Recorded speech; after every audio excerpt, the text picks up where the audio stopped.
Hello friends, ఈరోజు పాలకూర chicken ఎలా తయారు చేసుకోవాలో చూపిస్తాను. తప్పకుండా ట్రై చేయండి. టేస్ట్ మాత్రం చాలా అంటే చాలా బాగుంటుంది.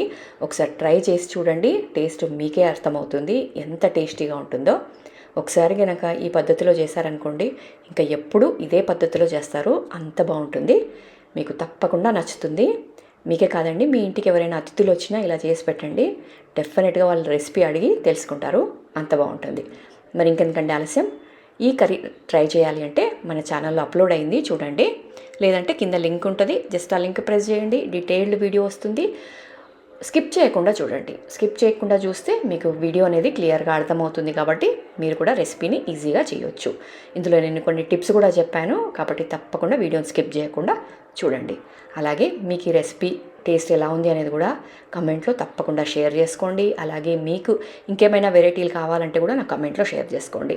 అలాగే మీకు ఈ రెసిపీ నచ్చితే ఒక చిన్న లైక్ మాత్రం తప్పకుండా ఇవ్వండి. అలాగే ఛానల్ సబ్స్క్రైబ్ చేసుకోండి. మరింత మందికి మన వీడియోని షేర్ చేయండి.